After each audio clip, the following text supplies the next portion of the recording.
جو نقصان ہوا وہ سنیے، یہ دینی ہے یا دنیاوی نقصان ہے؟ قرآن کی تعویل کرنا، غلط تعویلیں کرنا، جو اللہ تبارک و تعالیٰ کی مراد کیا ہے وہ نہیں، اپنا مطلب لینا اس سے، آیت کا اپنے دماغ سے آیت کو سمجھنا، اپنے دماغ سے آیت کو سمجھنا، یہ مطلب ہوگا اس آیت کا، یہ آیت کی یہ تفسیر ہوں گے، بیٹھ کے ایک آیت پڑھو، آپ پڑھو بھائی، پڑھو سب مل گئے، آپ کیا بولتے ہیں؟ اچھا تو ایک کام کریے، یہ آیت ہے نا، میں مثال دے رہا ہوں سمجھنے کے لیے خالی، ایک یہ آیت ہے نا، اس آیت پر نیکسٹ ویک وی ول سیٹ انشاءاللہ۔ آپ لوگ جو ہے اپنے اپنے دماغ سے سوچ کے آئیے کیا کیا اس کا ایکسپلینیشن ہو سکتا ہے۔ اوکے سر، چلو سوچ رہے گھر بیٹھ کے کیا مطلب ہوگا آیت کا وہ، اور ایک ساتھ بیٹھ کے سوچے، نیکسٹ ہاں بھائی میں بہت سوچا، میرے خیال سے اس آیت کا یہ مطلب ہے، اور ایک ساتھ بولے میں بھی سوچا میرے کو یہ مطلب ہے، او ویری گڈ، دو آگے، اور آپ ہاں میں بھی سوچا، انہوں بھی سوچے، ایک آیت اللہ تعالیٰ کیا ہے مذاق دین کا، 5 لوگ 5 مطلب بتا رہے ہیں سوچ کے، کیونکہ کیا اللہ قرآن میں بولا کرتے افلا تعقلون، تم سمجھتے نہیں کیا، سمجھو قرآن کو، انہوں سمجھ کیا رہے گھر میں بیٹھ کے، اللہ کئی کو بولا ہوں گا، یہ اللہ تعالیٰ کا مطلب کیا ہوگا سوچ کیا رہے جی۔ اس بدعت کو، اس خطرناک تعویلوں کو شروع کرنے والے یہ لوگ، جس سے نقصان ہوا نہیں، آج تک تعویلہ کرتے نہیں کرتے لوگ، ارے قرآن پڑھو، قرآن پڑھو، مردہ بولتے بزرگوں کو، پڑھو قرآن، مردہ مت کہو، اللہ کے پاس زندہ ہے، جاؤ ہاں پڑھو قرآن، پڑھ میاں بہت باتیں کرتا تم، قرآن پڑھو بول رہا۔ اچھا یہ غلط تعویل ہے ایک، اور سلف کا منہج چھوڑنا، یہ بدعت کس نے شروع کی؟ تو نقصان ہوا نہیں ہوا، آج تک ہو رہا ہے۔ نمبر 2، امر بالمعروف اور نہی عن المنکر کی حقیقت کو حکمرانوں پر خروج سے بدلنا، نہیں سمجھ میں آیا؟ تھوڑا تھوڑا، امر بالمعروف مطلب بھلائی کا حکم دینا، کنتم خیر امۃ اخرجت للناس تأمرون بالمعروف وتنہون عن المنکر، آیتیں ہیں، امر بالمعروف بھلائی کا حکم دو، برائی سے روکو، اس کی جو حقیقت ہے اس کو حاکموں پر، بادشاہوں پر خروج، بغاوت سے بدلنا، مطلب اس کا مطلب کچھ اور ہے، یہ کہتے ہیں نہیں یہ خروج نہیں ہے، یہ نہی عن المنکر ہے، بادشاہ غلط کام کر رہا ہم لوگ نکال رہے ہیں اس کو، اور اوڑو پہ آؤ جی چلو بغاوت کر رہے ہیں اس کے خلاف۔ امر بالمعروف و نہی عن المنکر کا مطلب اس کی حقیقت کچھ اور ہے، یہ لوگ کیا کر رہے ہیں؟ خروج سے اس کو بدل رہے، تو یہ بھی جو ہے اس سے مسلمانوں کو نقصان ہوا ہے، اس سے مسلمانوں کو نقصان ہوا ہے۔ نمبر 3، گناہوں کی وجہ سے مسلمانوں پر کفر کا فتویٰ لگانا، گناہ انسان سے ہو جاتے، بھائی کبھی کیا کرتا، شراب پی لیتا، مرڈر کر دیتا، گناہ ہے، بڑا گناہ ہے، گالی دے دیتا، جھوٹ بول دیتا، گناہ ہے یا نہیں ہے؟ کافر تم، ختم، کفر کا فتویٰ لگانا، کس سے؟ بڑے گناہوں کی وجہ سے۔ یہ خطرناک نقصان مسلمانوں کو ہوا، انہوں نے پہلے نکالا اسلام سے باہر، اس کے بعد بولے اب تو مسلمان نہیں ہے، شٹ پٹ مارو، مار دیا اس کو، پہلے نکالے اس کو اسلام سے۔ مسلمانوں کا، ہم مسلمانوں کو نہیں مارتے بولتے وہ لوگ، ارے کیسے مار رہے بھائی، جان کسی کی کیسے لے رہے آپ؟ نہیں، اس کا حق ہے جان لینا، انہیں شراب پیا تو مار دیتے۔ بڑے گناہوں کی وجہ سے کفر کا فتویٰ، کافر، انہیں کافر، انہیں کافر، انہیں کافر، مسلمانوں کو نکال رہے فٹ فٹ، وہ جیسا اسٹیمپ مار دیں، ابا کا دین، خالہ کا دین ہے، جس کو چاہے کم انٹری ایگزٹ چل، خالہ اماں کا دین ہے، کیا ہے مذاق ہے یہ، جس کو چاہے دارے، جس کو چاہے نکال رہے۔ یہاں خیر باتیں آگے آ رہی، ما ثبت بیقین لا یزول بالشک، یا الیقین لا یزول بالشک، ایک چیز یقین ہے، ایک چیز شک ہے، ایک چیز یقین سے ثابت ہو گئی، انہیں کلمہ پڑھا، مسلمان ہے آدمی، اب اس کو اس کے گناہوں کی وجہ سے یا شک کی بنیاد پر اس کو دائرہ اسلام سے خارج نہیں کیا جا سکتا۔ لیکن یہ خوارج کا نقصان ہوا ہے لوگوں کو کہ ان لوگوں نے جو ہے گناہوں کی وجہ سے مسلمانوں پر کفر کے فتوے لگا دیے۔ اسی طریقے سے چوتھا خطرناک نقصان، حکمرانوں کا قتل، حکمرانوں کا قتل انہوں نے کیا۔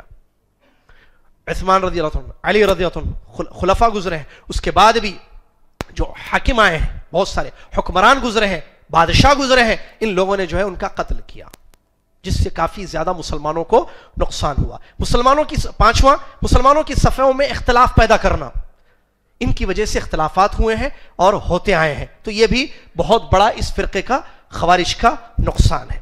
مسلمانوں میں تفرقہ ڈالنا، ان کی وجہ سے اسلام میں کئی فرقے وجود میں آئے. آپ جب دیکھیں گے تو خوارج کا منہج آپ کو کئی فرقوں میں ملے گا. نام ڈیفرنٹ ہے ان کے، لیکن ان کے اندر خوارج کا منہج ضرور آپ کو نظر آئے گا. یہ نقصان کیوں ہوا؟ ان کی وجہ سے ہوا. یہ جب سے نکلے انہوں نے غلط راستہ لوگوں کو دکھایا، اس راستے پر چل کر الگ الگ ٹولیاں، الگ الگ بہت ساری جماعتیں بن گئی، جس کی وجہ سے مسلمانوں میں کافی زیادہ اختلاف ہو گیا. سوال، کیسے نجات پائیں گے ہم اس خوارج سے؟ خوارج سے کس طریقے سے نجات پائیں گے؟ تو اس کے لیے واحد راستہ یہ ہے کہ ہم اللہ کی کتاب اور نبی علیہ السلام کی سنت کو سلف صالحین کے فہم پر سمجھیں اور اس کی اتباع کریں گے تو انشاءاللہ اس گمراہ فرقے سے ہم اپنے آپ کو نجات دلائیں گے، یا اس گمراہ فرقے سے اپنے آپ کو بچائیں گے. کیا طریقہ ہے اس کا؟ کہ ہم اللہ کی طرف لوٹ جائیں، نبی صلی اللہ علیہ وسلم کی حدیثوں کی طرف لوٹ جائیں، اور سلف صالحین کا جو فہم ہے، سلف صالحین کا جو طریقہ کار ہے، ان کا نہج ہے، ان کا طریقہ استدلال ہے، اس کو اگر ہم اپنائیں گے تو اس گمراہ فرقے سے، اس کے علاوہ جو اس کے نہج پر فرقے آئے ہیں، ان تمام فرقوں سے اپنے آپ کو ہم نجات دلائیں گے. اگر ہم چاہتے ہیں ہمیں نجات ملے. نہیں بربادی چاہیے تو خوارج کے نہج پر آدمی چلے. اور میں نہیں سمجھتا کوئی انسان اپنے لیے بربادی کو پسند کرتا ہے. ہر انسان چاہتا ہے کہ وہ نقصان سے، خسارے سے اپنے آپ کو بچا سکے. اس کے بعد تیسرا اہم چیپٹر ہے خوارج کی تاریخ کیا ہے. خوارج کس کو کہتے ہیں، اس کا معنی اور مطلب کیا ہے، یہ لوگ کب سے سٹارٹ ہوئے ہیں، ان کے عقیدے کیا ہیں، ان کے نکلنے کے ریزنز کیا ہیں، یہ بھی ہے. وقت ہوا اذان کا یا ہے؟ تو ابھی نماز پڑھ لینا ہے یا کنٹینیو کروں میں؟ تیسرا چیپٹر اہم ہے، خوارج کی تاریخ. خوارج کی تاریخ. اب تک کیا پڑھے ہم؟ 2 چیپٹرز پڑھے. کیا چیپٹر سمجھ لو وہ بھی یاد آتا. نمبر 1 سلف صالحین کا منہج اور اس کی اہمیت. سلف صالحین کس کو کہتے ہیں، ان کا منہج کیا ہے، اور ان کا طریقہ استدلال کیا ہے، یہ پڑھے. سیکنڈ چیپٹر فرقوں کا ظہور. نبی صلی اللہ علیہ وسلم نے خبر دی 73 فرقوں کی، اس میں 72 جہنم میں، ایک اس میں سب سے زیادہ خوارج ہے، اور خوارج کا نقصان کیا کیا ہوا ہے لوگوں کو. ابھی جو پڑھے لاسٹ کتنے 2 پوائنٹس پڑھ لیے، یہ 2 چیپٹرز ہیں. اب پڑھیں گے ہم خوارج کی تاریخ. تیسرا چیپٹر، تیسرا باب، خوارج کی تاریخ کیا ہے.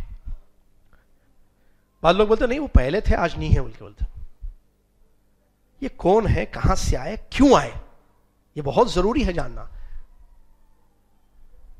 تیسرا باب خوارج. لال پین رہنا تھا، خوارج کو لال پین سے لکھنا تھا، خیر خیر خیر نہیں ہے تو چلتا. خوارج کی تاریخ. اللہ اکبر. اس میں ہم کچھ پوائنٹس پڑھیں گے. اس میں پہلی فصل، یا ایسے میں پوائنٹس لکھ دیتا ہوں، خوارج کا لغوی، خوارج کا معنی سمجھے، لغوی اور ٹھیک ہے. خوارج کا آغاز. خوارج کا آغاز معلوم، سٹارٹنگ کہاں سے آئے، پہلوان علماء. خوارج کی تاریخ. اس میں اس چیپٹر میں 2 چیزیں ہیں. خوارج کا لغوی معنی، لغوی مطلب ڈکشنری میں یہ عربی لفظ ہے. جی ہاں، ایک ہے خوارج. عربی گرامر اگر آپ پڑھے ہیں تو آپ کو معلوم ہونا چاہیے کہ عربی جو الفاظ ہیں جو قرآن و حدیث میں استعمال ہوئے ہیں، اس کا ایک حروف اصلی بولتے ہیں، روٹنگ ورڈز، مصدر، روٹنگ ورڈز، روٹ ورڈز بولتے ہیں، روٹنگ نہیں، روٹنگ نکل گیا، انگلش نکل گیا تو چلتا. روٹ غلط نہیں، قرآن آیت غلط پڑھے تو مسئلہ رہتا، یہ غلط دین کی بات بتا دیا. روٹ ورڈز بولتے ہیں اس کو. ہر لفظ کے روٹ ورڈز رہتے 3 حروف اصلی بولتے ہیں. کسی لفظ کا کوئی میننگ کیا ہے ڈکشنری میں معلوم کرنے کا طریقہ. جیسے مثال کے طور پر مسجد. مسجد ایک ورڈ ہے نا، عربی لفظ ہے مسجد. کیا ہے؟ مسجد. اب مسجد کا کیا میننگ ہے عربی میں؟ مسجد عربی لفظ ہے، اردو لفظ ہے؟ ہم لوگ اردو میں بولتے ہیں نا. ہماری اردو پیاری اردو کیسی ہے عربی کے بعد، اس میں بہت سارے عربی الفاظ ہیں. اس کو کیا بولتے ہیں عربی میں کرسی بولتے ہیں. آپ لوگ کیا بولتے ہیں اردو میں اس کو؟ والد کو کیا بولتے ہیں عربی میں اردو میں آپ لوگ؟ والد، والدہ، کرسی، استاد، مدرسہ، ہے نا؟ یہ سب کون سے الفاظ ہیں؟ الفاظ خود عربی لفظ ہے. لفظ الفاظ سمجھ میں آ رہا نا؟ چلیے، تو مسجد ایک لفظ ہے، اس کا میننگ مجھے عربی زبان میں دیکھنا ہے. تو اس کے روٹ ورڈز 3 ہیں، اس کو نکالنا پہلے. سین جیم دال، 1 2 3 حروف اصلی ہے. سجدہ، یہ جائیں گے ڈکشنری میں سین جیم دال نکالنا. اوپر لکھا رہتا سین جیم دال، کھولے نیچے سجدہ، یسجدو، ساجدون، سجاد. ساجد بھائی نام، میرے نام کا میننگ کیا ہے؟ ساجد بھائی. وہ سین جیم دال میں جا کے دیکھنا. جی یار شیخ کو معلوم ہے، جو عربی گرامر جانتے ہیں ان کو پتا ہے. تو وہاں جائیں گے تو مسجد آگے لکھا ہوا تھا نماز پڑھنے کی جگہ. ٹھیک ہے، تو خوارج کا بھی روٹ ورڈز ہوں گا نا؟ ہے ہر ایک کا، یہ لوگوں کا نہیں رہتا، یہ لوگوں کا بھی ہے. خوارج کا کیا ہے؟ خاراجیم، خاراجیم. نکلے چاہیے لوگ کہاں سے نکلے نہیں. تو خراجہ کا معنی جو لوگ گلف گئے ہیں، عمرہ گئے ہیں، یا نہیں خروج کی گیا گلف گئے تو استغفر اللہ، جو گلف گئے، دبئی گئے، اس سے پہلے سعودیہ گئے، دبئی گئے، قطر گئے، بحرین گئے، عربی میں وہاں دیکھے ہوں گے ایگزٹ، ایک چیز دیکھے ہوں گے، وہ کیا رہا تھا ایسا مخرج. خیر وہ انگلش میں بھی لکھا ہوا ہے سائڈ میں، ایئرپورٹوں میں بھی لکھا ہوا رہتا. کیا مخرج کا مطلب؟ مخرج ایگزٹ. اردو میں دورہ ہو رہا، اردو میں بتائیے بھائی. اب پھر اچھا ایگزٹ کا معنی، ٹائم کم ہے نا، میننگ ایگزٹ مطلب کیا؟ مخرج مطلب نکلنے کا. انگلش بھی گرامر کہاں پڑھے چیک کرو ذرا. ایگزٹ مطلب نکلنے کا راستہ. ایگزٹ لکھا رہتا اوپر، مطلب یہاں سے جانا باہر والے ایسا. ٹھیک ہے، لیکن یہ لوگ تو دین سے نکل گئے. تو مخرج کا مطلب نکلنے کا راستہ. تو خرجہ، اچھا اور ایک خروج. تو خروج کا معنی کیا ہوا پھر؟ خرجہ یا خاراجیم. اگر آپ دیکھیں گے روٹ ورڈز اس کے تو اس کا مطلب نکلنا. خارج نکلنے والا، خارجی اشیاء ایسے کہتے ہیں. ٹھیک ہے، ہوا خارج ہوئی اردو میں لکھتے ہیں نا، وضو توڑنے والی چیزوں میں. تو خارج مطلب نکلنا. چلیے، تو خروج کا معنی کیا ہوا پھر عربی لینگویج میں؟ بولیے بھائی. نکلنا. یہ لفظ عربی زبان کا خروج، اسی سے لفظ نکلا خوارج. خوارج پلورل ہے خارجی کی، سنگولر ہے خارجی، اس کی پلورل ہے خوارج. خروج نکلنا. اس میننگ میں عربی زبان میں خروج مختلف، صرف نکلنا نہیں. عربی زبان میں لفظ خروج اور میننگ میں بھی استعمال ہوا ہے. نمبر 1 نکلنا، اس کا عام معنی ہے. قرآن کی ایک آیت ہے، اللہ تعالیٰ فرماتا ہے ذالک یوم الخروج. سورہ قاف کی آیت ہے. اللہ تعالیٰ فرماتا ہے ذالک یوم الخروج، وہ یعنی قیامت نکلنے کا دن ہے. کہاں سے نکلیں گے لوگ؟ قبروں سے نکلیں گے میدان حشر کی طرف. تو یوم الخروج کہا گیا. خروج کا معنی کیا ہے؟ نکلنا. اسی طریقے سے لفظ خروج قرآن میں جہاد کے معنی میں بھی استعمال ہوا ہے. وَلَوْ أَرَادُوا الْخُرُوجَ لَعَدُّوا لَهُ عِدَّةً، اگر یہ نکلنے یعنی جہاد کا ارادہ کرتے تو اس کے لیے اچھی تیاری کر لیتے. تو خروج کا یہ بھی معنی ہے. اسی طریقے سے خروج کا ایک معنی عربی زبان میں تیسرا ظاہر ہونا. کیا ہے؟ ظاہر ہونا. اس معنی میں بھی لفظ خروج استعمال ہوا. یہ لغوی معنی ہوا اس کا. ڈکشنری کا معنی وہ ہمیں نہیں چاہیے. اصطلاح میں کیا چاہیے وہ تو ہم صرف معلوم کر رہے ہیں کہ خروج کن کن میننگز میں عربی میں استعمال ہوا ہے. توجہ باقی ہے الحمدللہ، کیونکہ اب اصل آ رہا ہے، وہ اصل چیز آ رہی ہے آگے.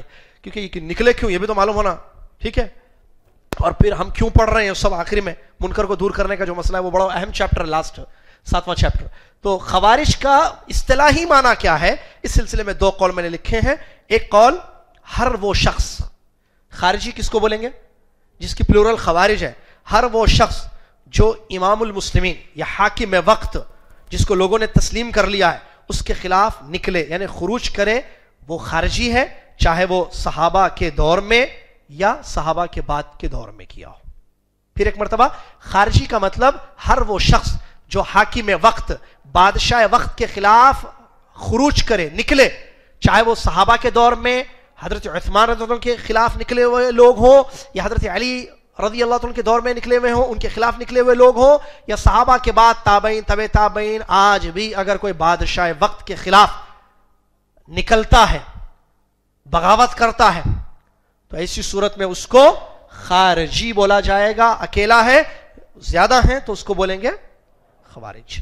ایک معنی. دوسرا معنی غور سے سنیے, دوسرا معنی, یہ الملل کتاب ہے, اس میں جو ہے پہلا معنی بھی جو میں نے بیان کیا. دوسرا معنی ہے الفصل کتاب ہے, اس میں لکھا گیا ہے ہر وہ شخص خارجی ہے, ہر وہ شخص خارجی ہے جس نے تحکیم کے انکار کرنے میں, جس نے تحکیم کے انکار کرنے میں, کبیرہ گناہوں سے کفر کا فتویٰ لگانے میں, ظالم حکمرانوں کے خلاف بغاوت کرنے میں, بڑے گناہ کرنے والوں کے ہمیشہ جہنمی سمجھنے میں, اور امامت غیر قریشی میں نہیں ہونے میں خوارج کی موافقت کی ہو.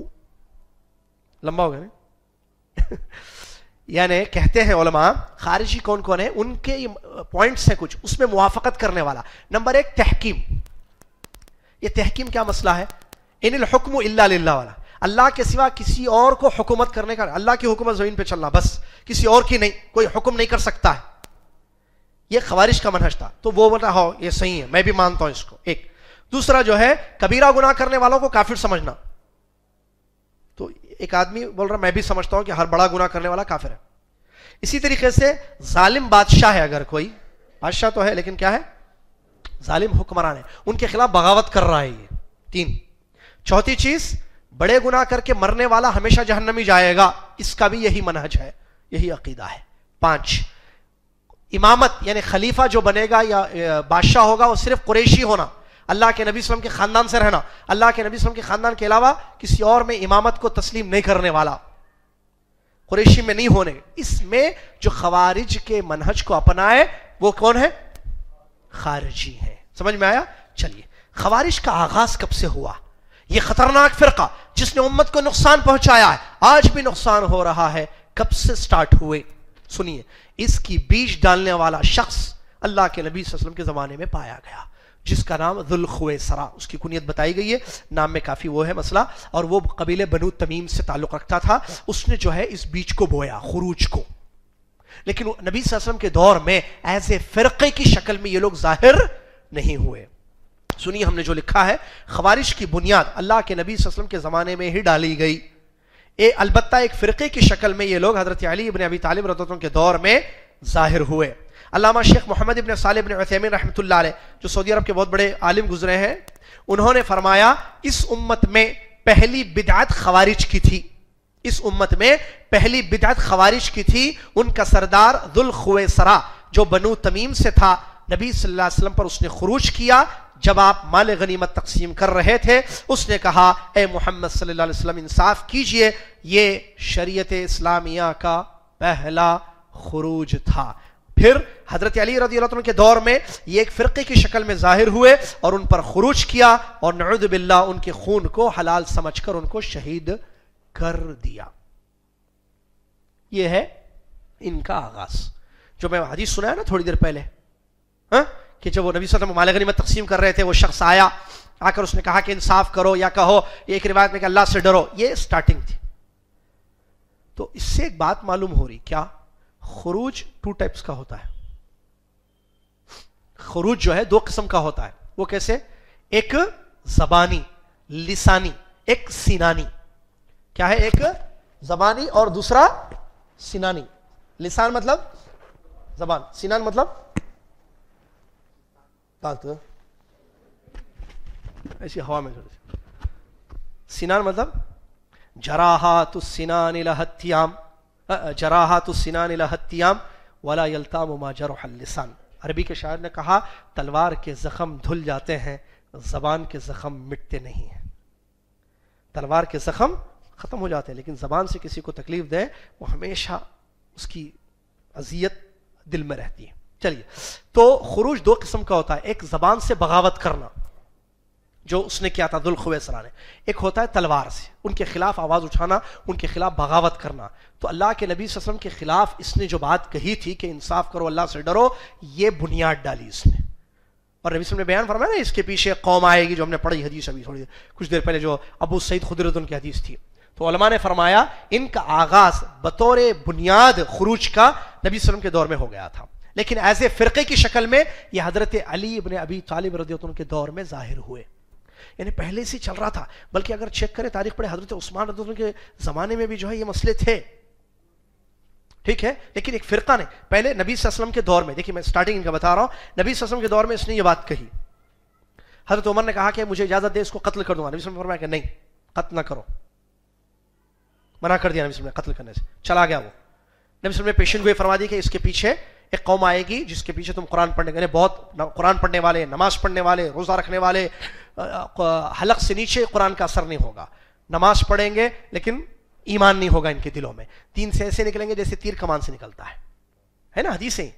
تو اس کے بعد کیا ہوا، ابو بکر صدیق کے دور میں کچھ بھی ظاہر نہیں ہوئے کون ہے خارجی کہاں ہے خوارج، اس کے بعد حضرت دوسرے خلیفہ عمر، حضرت عثمان کے زمانے میں جو ہے، اور اس کے پیچھے یہودیوں کا ہاتھ عبداللہ بن سبا کا، اس نے جو ہے ایسے خلاف بھڑکایا، نہیں یہ دیکھو کیا ہے حضرت عثمان رضی اللہ عنہ کیا کر رہے ہیں، اپنے لوگوں کو پیسے دے رہے، دیکھو اپنے لوگوں کو مال غنیمت وہ جو کس کا بیت المال جو ہے اس میں سے لے لے کے خرچ کر دے رہے ہیں، جو حقدار ہیں ان کو چھوڑ کر دوسروں کو دے رہے ہیں، ایسے بیج ڈال کر جو ہے حضرت عثمان رضی اللہ عنہ کے خلاف بھڑکایا گیا لوگوں کو، اور حضرت عثمان رضی اللہ عنہ کو شہید کر دیا گیا، جب بھی فرقے کی شکل میں نہیں تھے، حضرت علی رضی اللہ عنہ کا جب دور آ گیا یہ ایک گروپ فرقہ یعنی گروپ کی شکل میں ظاہر ہو گئے، اور حضرت علی کو خروج کیا، حضرت علی پر خروج کیا، یہ لمبا واقعہ ہے، بہرحال آپ سیرت آپ پڑھیں گے تو معلوم ہوگا جب کب سے شروع ہوا، حضرت علی ابن ابی طالب رضی اللہ عنہ نے تحکیم کو قبول کر لیا تھا، امیر معاویہ رضی اللہ عنہ ایک طرف، حضرت علی رضی اللہ عنہ کی ایک طرف، دونوں میں مسئلہ ہو رہا تھا نا، جنگ چھڑی ہوئی تھی، جنگ صفین کا واقعہ، جنگ صفین، تو اس وقت جو ہے دو صحابہ کو حکم تسلیم کیا گیا، ایک عمرو بن عاص ہے اور دوسرے کون سے وہ ذہن میں نام یارا ایک دوسرے صحابی، تو دو صحابہ کو جو ہے حکم تسلیم ہے، یہ لوگ جو ہے جو فیصلہ کریں گے، دونوں صحابہ ہیں سب، یہ لوگ جو فیصلہ کریں گے اس فیصلے پر جو ہے ہم تسلیم کریں گے، بات کو ہم ایکسپٹ کر لیں گے ان کے فیصلے کو، تو علی رضی اللہ عنہ کے سامنے یہ بات آئی تو انہوں نے اس کو ایکسپٹ کر لیا، ٹھیک ہے یہ دو صحابہ جو فیصلہ کریں گے تو ہم اس فیصلے کو تسلیم کر لیں گے تاکہ خون خرابہ، لڑائی جھگڑا، مسئلے ختم ہو جائیں، اس کو بولتے تحکیم، ان کو فیصل کے لیے فیصل حکم بنایا گیا، تو خوارج وہاں ان کو موقع مل گیا اپنے آپ کو ظاہر کرنے کا، ان لوگوں نے کہا حضرت علی رضی اللہ عنہ کے پاس آ کر آپ کیسے جو ہے حکم لگا رہے ہیں، آپ کیسے جو ہے حکم تحکیم کو آپ نے کیسے قبول کر لیا، حکم تو صرف اللہ کا چلنا چاہیے، عمرو بن عاص کون ہوتے ہیں حکم کرنے والے، ان الحکم الا للہ، قرآن کی آیت پڑھی خوارج نے، کہا کہ حکم اللہ کہتا ہے صرف اللہ کا چلنا ہے، علی رضی اللہ عنہ نے فرمایا آیت تو صحیح ہے مطلب غلط نکال رہے ہو تم، اور وہ بہت بڑی تعداد میں جمع ہو گئے تھے اس وقت، عبداللہ بن عباس رضی اللہ عنہ کو بھیجا گیا، عبداللہ بن عباس گئے، دلیلوں سے ان کو سمجھایا، تم کیا بات کر رہے ہو کہ حکم نہ کرے، ارے جو احرام کے مسائل ہیں اللہ تعالیٰ وہاں کہتا ہے یحکم بہ ذوا عدل منکم، کہ اگر کوئی حالت احرام میں غلطی کر لے، کوئی جانور کو شکار کر لے، تو اب اس کا فدیے میں کون سا جانور دینا ہے، اس مسئلے میں دو لوگ فیصلہ کریں گے، اللہ کہہ رہا ہے دو اچھے مسلمان، اللہ سے ڈرنے والے دو اچھے مسلمان فیصلہ کریں گے کہ اس نے جو ہے جانور کو مارا ہے حالت احرام میں، تو فدیے میں کون سا جانور دینا ہے اس کو، یہ یا یہ یا یہ، تو یہ فیصلہ کون کریں گے، دو اچھے لوگ۔ تو عبداللہ بن عباس نے سمجھایا خوارج کو، تم کیا کہہ رہے ہو، حضرت علی پر کفر کا فتویٰ لگاتے ہو تم، ان کو کہہ رہے ہو کہ انہوں نے تحکیم کو قبول کر لیا ہے اور یہ قرآن کی آیت کے خلاف ہے، تم کہاں سے مسئلہ سمجھ رہے ہو، یہ کہاں سے کس آیت کو کیسے سمجھ رہے ہو تم، یہ تو طریقہ نہیں ہے سمجھنے کا۔ اللہ قرآن میں جب کہہ رہا ہے کہ ایک جانور کے سلسلے میں فیصلہ کر رہیں گے دو لوگ، ایک جانور کے فدیے میں جو جانور ذبح کیا جائے یا فدیے میں جو دیا جائے گا جانور احرام کی غلطی کی وجہ سے، تو دو آدمی جب فیصلہ کر سکتے ہیں، قرآن سے ثابت ہے، مسلمانوں کا خون خرابہ ہو رہا ہے، تو اس خون خرابے کو روکنے کے لیے کیا دو لوگ جو ہے فیصلہ نہیں کریں گے، یہ بڑھ کے یا یہ بڑھ کے، جانور یا مسلمانوں کا خون؟ تو اس میں کئی لوگ سمجھ میں آ گیا، ہاں صحیح ہم نے غلطی کی، توبہ کر لیا، کئی ہزار پتہ نہیں 40,000 30,000 کے الفاظ آتے، خوارج نے توبہ کر لی اپنے منہج سے، لیکن کچھ لوگ باقی رہ گئے، کہا نہیں ہم اپنے منہج پر قائم ہیں، ہم حضرت علی کو مسلمان نہیں سمجھتے، انہوں نے جب حکم تحکیم کو تسلیم کر لیا تو ایسی صورت میں ہم ان کو اب کافر گردانتے ہیں، اب ان کا خون حلال ہے، استغفر اللہ، اور ان کو شہید کر دیا گیا۔ یہ فرقے کی شکل میں حضرت علی رضی اللہ عنہ کے دور میں آئے خوارج، اور اس کے بعد دور ان کا چلتا گیا. آگے ہم بتائیں گے موجودہ دور میں کون ہے. تیسرا اہم پوائنٹ اس میں، خوارج کے نکلنے کے اسباب کیا ہیں، ریزنز کیا ہیں. یہ خطرناک لوگ کیوں نکلے؟ خوارج کے نکلنے کے یا ظاہر ہونے کے اسباب، ریزنز، نکلنے کے اسباب ہے نا بھائی. کیوں نکلے یہ لوگ؟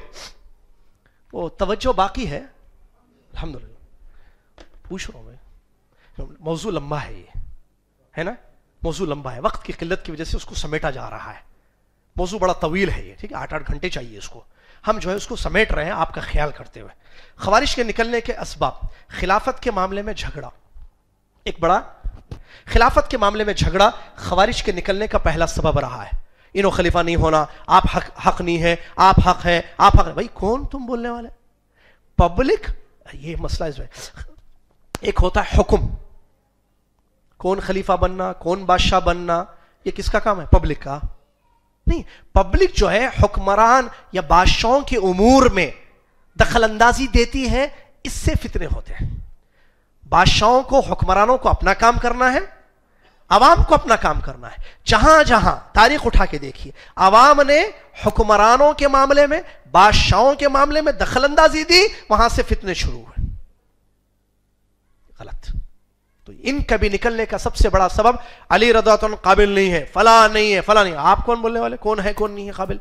کس کو کرسی پہ بٹھانا ہے، کس نے بٹھانا ہے؟ آپ کون بولنے والے؟ یہ آپ کا کام نہیں ہے. تو یہ ایک سبب ہے.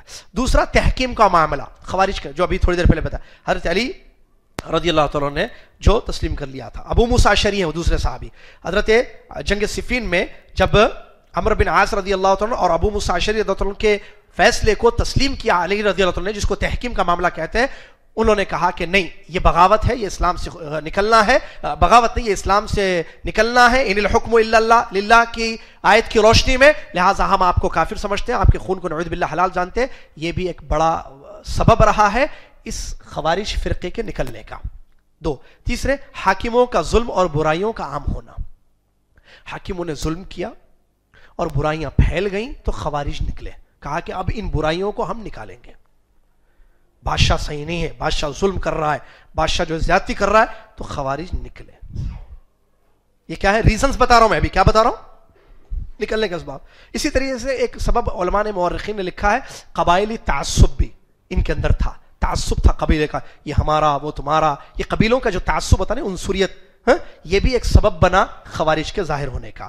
اور 3 2 4 ہو گئے. پانچواں، دین میں غلو. غلو سمجھتے ہیں آپ؟ حد سے زیادہ. غلو منع ہے. غلو کیا مطلب ہے؟ لمٹ کو کراس کرنے کو غلو بولتے ہیں. مثال، اللہ کے نبی صلی اللہ علیہ وسلم نے چنے کے برابر کنکریاں منگائیں جب آپ حج میں مینا میں تھے اور کنکریاں مارنے کا وقت تھا. اللہ کے نبی صلی اللہ علیہ وسلم نے صحابی کو حکم دیا کہ چنے کے دانے کے برابر چھوٹی چھوٹی کنکریاں لے کر آؤ، میں کنکریاں ماروں گا. نبی علیہ السلام وہ کنکریاں اپنے ہاتھ میں رکھے اور ایسے اچھال رہے تھے ان کنکریوں کو، اور صحابہ کو فرما رہے تھے الا مثل ھذا فرمو، دیکھو ایسے کنکریاں مارو اور غلو سے بچو. غلو مطلب اس سے آگے بڑھنا، کیونکہ غلو تم سے پہلی قوموں کو ہلاک کر دیا. تو غلو، کنکری مارنا سنت ہے. غلو کیا ہے؟ پتھر مارنا، چپل مارنا ہے. یہ اتنی کنکری، اتنا بڑا پتھر مارے، غلو ہے. اسی طریقے سے اللہ کے نبی صلی اللہ علیہ وسلم نے فرمایا میرے بارے میں، اے میرے امتیوں، غلو مت کرنا جیسے یہود و نصارہ نے اپنے انبیاء کے بارے میں غلو کیا ہے. میں اللہ کا بندہ ہوں اور اس کا رسول ہوں، میرے بارے میں غلو نہیں کرنا. اچھا، نبی صلی اللہ علیہ وسلم کے بارے میں غلو کیا ہے؟ کہ نبی صلی اللہ علیہ وسلم کو اللہ کا مقام دے دینا. غلو نہیں سمجھ رہے آپ؟ ایکسٹرا ایک چیز کی لمٹ ہوتی ہے، حد سے زیادہ. میں حد سے زیادہ آپ کو چاہتا ہوں. ارے نہیں بھائی، نہیں چاہنا، اتنا حد ہے. میں جیسے آپ کسی کو بول رہے ہیں، آپ دوست کو، میں آپ کو سب سے زیادہ چاہتا ہوں. نہیں، سب سے زیادہ اللہ کو چاہنا.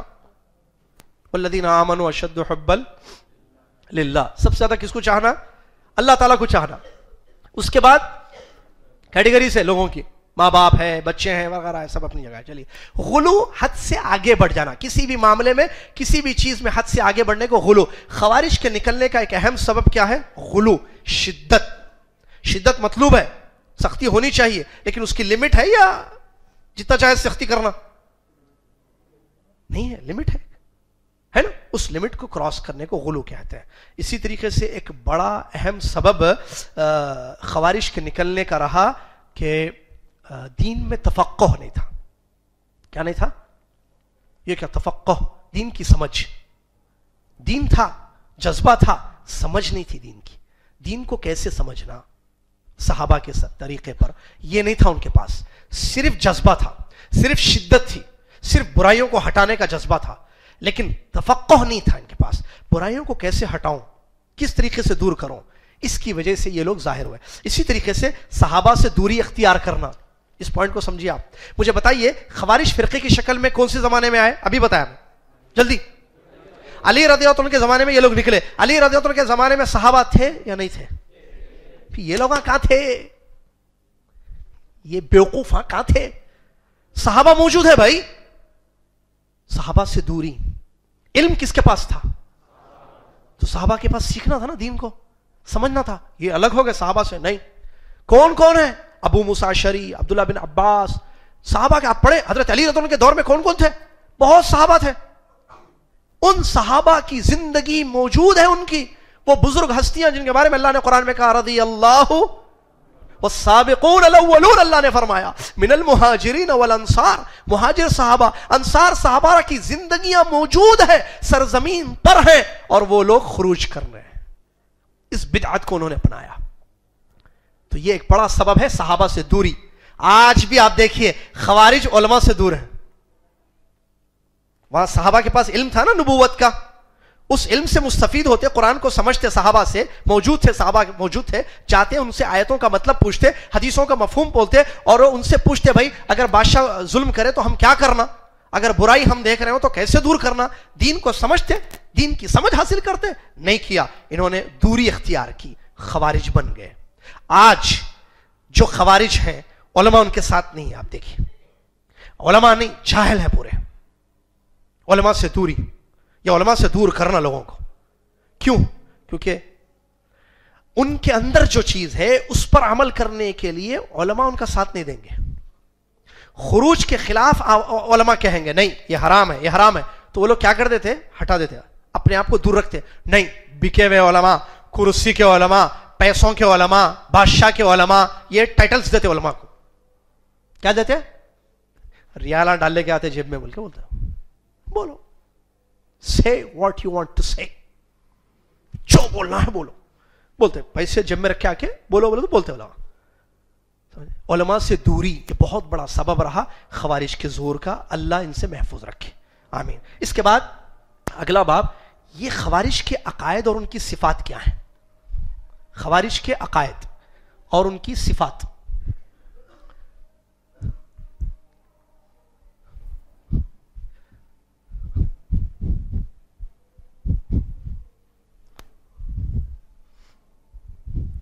توجہ باقی ہے پوری انشاءاللہ. کل سنڈے ہے نا تو چھٹی ہے، اسی لیے وقت. یہ خوارج کا کیا پڑھے گا؟ کون سا باب ہے؟ 4th چیپٹر، 4تھا باب، خوارج کے عقائد اور ان کی کیا کی بولے تھے؟ صفات. خوارج کا عقیدہ اور ان کی صفات. یہ عقیدہ ورڈ بہت بولتے ہیں لوگ. کیا مطلب عقیدہ ہے؟ کسی بچے کو یاد؟ عقیدہ کس کو بولتا؟ رمضان میں پڑھایا تھا. شوال، ذی القعدہ، ذی الحجہ، محرم، صفر، 5 مہینے پہلے.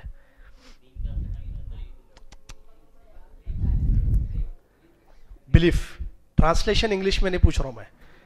عقیدہ کس کو بولتے ہیں؟ عقیدہ، عقائد.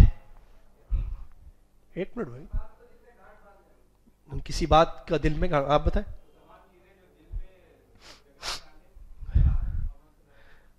عقیدہ عقد سے نکلا ہے. عقد کہتے ہیں ایگریمنٹ، اس کے کئی معنی. گانٹ باندھنا. بتا دل و دماغ، وہ باتیں، وہ چیزیں جو ہم اپنے دل و دماغ پر پیوست کر لیں، بٹھا لیں، اور ان کا اثر ہماری لائف پر پڑے، اس کو بولتے ہیں عقیدہ. ٹھیک ہے. منہج. اچھا، صفات کس کو بولتے ہیں؟ کوالٹی. صفات 2 ٹائپس کے ہوتے ہیں نا، اچھے اور برے. ان کے اچھے نہیں تھے، برے ہیں. تو خوارج کا عقیدہ کیا ہے؟ خوارج کا منہج صفات کیا ہے؟ سب سے پہلے عقیدے. ان کے عقیدے بہت ہیں, اس پر کتابیں ہیں, ہم تفصیل میں نہیں جاتے ہوئے بڑے بڑے اہم عقیدے ان کے کیا ہیں وہ 1 2 3 4 میں نے لکھے ہیں مذکرے میں جو آپ کو ملیں گے انشاءاللہ. سب سے پہلے خوارج کے نزدیک ایمان کی تعریف. آپ نے دورے میں مجھے یاد ہے اصول ثلاثہ میں پڑھا ہوگا ایمان کس کو کہتے ہیں. اہل سنت و جماعت کے نزدیک ایمان کی کیا تعریف ہے, پڑھا تھا نا. اس میں آپ کو یاد ہے کہ ایمان کے بارے میں آپ نے پڑھا تھا کہ ایمان بڑھتا بھی ہے. ساری دنیا والوں کا ایمان ایک لیول کا ہے یا الگ الگ ہے؟ الگ الگ ہے. یعنی ایمان میں تفاوت ہے, درجات ہیں ایمان کے. ایک زیادہ ایمان والے, اچھا صحابہ کے جیسا ایمان ہے ہم لوگوں کا آج نہیں ہو سکتا نہیں ہو سکتا, ان کا ایمان ان جیسا ہے. اچھا ایک آدمی جو علم رکھتا ہے, جو دین سیکھتا ہے, اللہ اور اس کے رسول کو پہچانتا ہے, اس کا ایمان ایک عام آدمی جو نہیں پڑھا دین سیم ہے؟ ذرا قدر کر لو پھر لوگ اہل علم کی, علماء کی بتاؤ, ہم تو طالب علم ہیں, دونوں میں فرق ہے نا بھائی. چلیے, تو ایمان کی تعریف میں بتایا گیا کہ ایمان یزید بالطاعہ وینقص بالعصیان, نیکیوں سے بڑھتا ہے, گناہوں سے گھٹتا ہے. اور لوگ جو ہے ایمان کے معاملے میں درجات ہیں, کسی کا ایمان قوی ہے, کسی کا ضعیف ہے, کسی کا اچھا ہے, کسی کا کمزور ہے. لیکن خوارج کے نزدیک ایسا کچھ بھی نہیں ہے, ایک لیول کا ایمان سب کا. رہا تو پورا رہتا کہتے, چلے گیا تو پورا چلے آتا کہتے. میں عام الفاظ میں سمجھا رہا ہوں آپ کو. خوارج کا عقیدہ کیا ہے؟ ایمان یا تو رہے تو پورا رہتا, نکلا تو پورا چلے آتا. کہتے ہیں ایمان جو ہے ایک ایسی چیز کا نام ہے جس کے جز نہیں ہوتے ہیں, اور نہ ہی اس میں درجات ہوتے ہیں, اور نہ ہی ایمان گھٹتا ہے اور بڑھتا ہے. کون کہتے ہیں؟ خوارج. وہ کہتے ہیں آپ ایمان لے کر آئے, خلاص پکے مومن ہیں, آپ ایک گناہ کرے پورا ایمان آپ کا چلے آتا ہے. نہیں, یہ ہے ایمان کی تعریف کن کے نزدیک؟ خوارج کے نزدیک. یہ پہلا عقیدہ ان کا. دوسرا خطرناک عقیدہ, گناہوں کی وجہ سے انسان کافر ہو جاتا ہے. ایک بڑا گناہ کرے تو کافر. جیسے اگر ایک آدمی مومن ہے, مسلمان ہے, ٹھیک ہے, ایک مرتبہ جھوٹ بولا, انہیں کیا کرا؟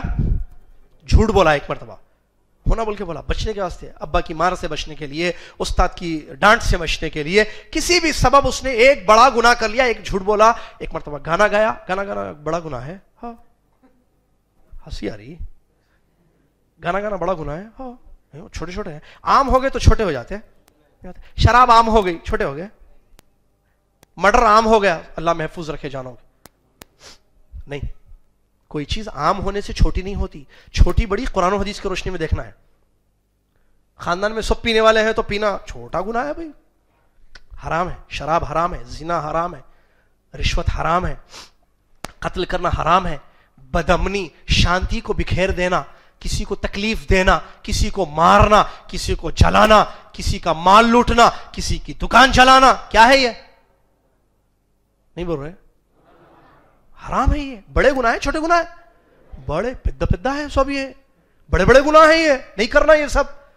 اچھا کریں تو کیا؟ ایک مرتبہ جھوٹ بولے بھائی, ایک مرتبہ گالی دے دیے, غصہ آ گیا, گالی نکل گئی, ختم, مسلمان سے باہر ہو گئے. اسلام چلے گا. اب آپ مسلمان نہیں ہیں؟ نہیں, مسلمان ہے لیکن کم درجے کے مسلمان, گنہگار مسلمان ہیں آپ, آپ کا ایمان کمزور ہے, اس واسطے گالی دیا. ان کے نزدیک کیا ہے؟ خوارج کے نہیں, انہیں کیا ہو جاتا؟ کافر ہو جاتا. ان کی اپنی دلیلیں ہیں وغیرہ. چلیے, اور یہ خالی کافر ہوتا نہیں بلکہ ہمیشہ کا جہنمی ہو جاتا اس ایک گناہ کی وجہ سے. کس کا عقیدہ ہے یہ؟ خوارج کا. ہمارا عقیدہ کیا ہے بھائی؟ نہیں ہوتا. اہل سنت والجماعت کا عقیدہ کیا ہے؟ نہیں. اہل سنت والجماعت کا عقیدہ یہ ہے کہ اگر مومن بڑا گناہ کرے گا تو اس گناہ کے اعتبار سے وہ کمزور درجے کا ہے, فسق ہے اس کے اندر, لیکن جو اصل دل میں ایمان ہے وہ باقی ہے. آپ دیکھیے, آپ مثال, ایک آدمی جو بڑا گناہ کر رہا ہے, اس کو جا کے پوچھے تم اللہ کو نہیں مانتے کیا؟ ارے کیا ہے بھائی, پھر یہ کیا ہے بھائی, غلط صحبت پڑ گئی میرے کو, آپ دعا کرو میں چھوڑ دیتا ہوں بول کے بولتا نہیں. ارے میں اللہ کو نہیں مانتا. ارے یہ کیا, ارے اللہ کو تو مانتا ہوں بولتا ہوں. اس کو خالی ایک دوسرا سوال پوچھ کے دیکھیے آپ, جو میں بڑا اہم پوائنٹ بتانے جا رہا ہوں, آگے آ رہا ہے وہ بھی. یہ حلال ہے یہ پینا اسلام میں شراب؟ ہاں حلال ہے بول کے پیتا نہیں, حرام ہے. پھر کیوں پی رہے؟ جاؤ جی جاؤ پیتے, ہم بولتا نہیں. ہاں بھائی صحبت غلط پڑ گئی تھی, کالج لائف غلط دوستاں تھے اس واسطے پینا شروع کر دیا, یا ٹینشن ہے بھائی اس واسطے پی رہا ہوں. یہ سب ریزنز بتاتا ہوں. یہ نہیں بولتا کہ ہو حلال ہے جائز ہے میں پی رہوں, دونوں میں فرق ہے نا, اس پوائنٹ کو سمجھنا ہے.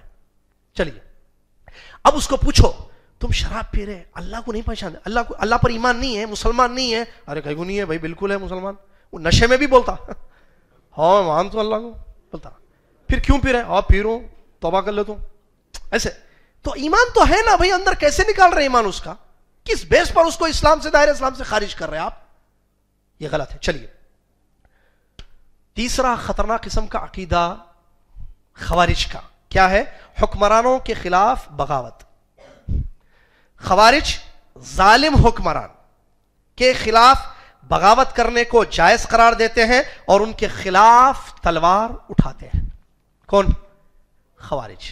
کہتے ہیں بادشاہ ظالم ہے اور اگر انہیں صحیح نہیں رہا تو لوگ صحیح نہیں رہتے, تو لوگوں کو صحیح رکھنے کے واسطے اس کو ٹھیک کرنا. کیسا ٹھیک کرنا؟ نکالنا, تلوار نکالتے, نعوذ باللہ اس کے خلاف بغاوت کرتے, اس کے خلاف خروج کرتے. کیوں؟ اس کے اندر منکر ہے, انہیں ظلم کر رہا لوگوں پر, اس واسطے اس کو ہٹا دینا. اس کو ہٹائے تو کیا ہوتا؟ صحیح آدمی آتا, پھر صحیح آدمی آئے تو لوگ بھی صحیح رہتے. یہ ان کا کیا ہے؟ عقیدہ ہے جو کہ باطل اور بے بنیاد. اسی طریقے سے ان کے عقیدوں میں ایک بڑا خطرناک قسم کا عقیدہ شفاعت کا انکار. یہ لوگ کہتے ہیں کہ بڑا گناہ کرنے والوں کے حق میں قیامت کے دن شفاعت نہیں ہوگی. اچھا خیر پوائنٹس آ رہے ہیں, میں بعد میں بتاؤں. ابھی تھوڑی دیر پہلے میں نے جو بتایا کہ حکمرانوں کے خلاف بغاوت, یہ خوارج کا عقیدہ ہے. ہمارا عقیدہ کیا ہے بھائی؟ کیا ہم ظالم حکمرانوں کے خلاف بغاوت کریں گے؟ نہیں. کیوں؟ کیونکہ ہمارا دین یہ کہتا ہے, اللہ کے نبی صلی اللہ علیہ وسلم کی حدیثیں موجود ہیں, جن حدیثوں میں نبی علیہ الصلوۃ والسلام نے بادشاہ آنے والے حکمرانوں کی صفات بیان کی. وہ نمازوں کو لیٹ کر کے پڑھیں گے, تم پسند بھی کرو گے بعض کو تم پسند نہیں کرو گے. مختلف حدیثیں ہیں. نبی صلی اللہ علیہ وسلم نے فرمایا کہ ایسے ایسے عمراء آئیں گے, ایسے امیر آئیں گے, ایسے گورنر آئیں گے جن کو تم پسند نہیں کرو گے, جن کو تم ناپسند کرو گے, یا نمازوں کو تاخیر کر کے پڑھیں گے, ایسا کریں گے ویسا کریں گے. حدیثوں میں موجود ہے, لیکن کسی حدیث میں نبی علیہ الصلوۃ والسلام نے یہ حکم نہیں دیا ان کے خلاف بغاوت کرو. بلکہ نبی صلی اللہ علیہ وسلم کی حدیث یہ کہتی ہے, ایک حدیث نبی صلی اللہ علیہ وسلم نے فرمایا اگر میں تمہیں وصیت کرتا ہوں اے میرے امتیوں, اگر تمہارے اوپر کوئی کالا کلوٹا حبشی جس کا سر چھوٹا اخروٹ کے جیسے ہے وہ بھی بادشاہ بن جاتا ہے, تم اس کی بادشاہت کو تسلیم کرنا, اس کی بات سننا اور اطاعت کرنا. ایک دوسری حدیث حذیفہ رضی اللہ عنہ کی, نبی صلی اللہ علیہ وسلم نے فرمایا وَإِن ضَرَبَ ظَهْرَكَ وَأَخَذَ مَالَكَ, اگر بادشاہ آ کر تمہاری پیٹھ پر کوڑا مارتا ہے, تمہارا مال چھینتا ہے, تب بھی صبر کرنا, حوض کوثر پر مجھ سے ملاقات کرنا. بغاوت کی اجازت نہیں دی نبی صلی اللہ علیہ وسلم نے. وَإِن ضَرَبَ ظَهْرَكَ وَأَخَذَ مَالَكَ, اگر تمہاری پیٹھ پر کوڑا مارتا ہے, کوڑا مارنا یعنی چابک مارنا, کوڑے مارنا ظلم ہے یا نہیں ہے؟ ہے. اور مال چھیننا ظلم ہے. نبی صلی اللہ علیہ وسلم نے بغاوت کرنے کی اجازت نہیں دی ہے, بلکہ صبر کرو یہاں تک کہ حوض کوثر, اس کے ظلم کا بدلہ اللہ اس کو دینے والا ہے, تم صبر کرو.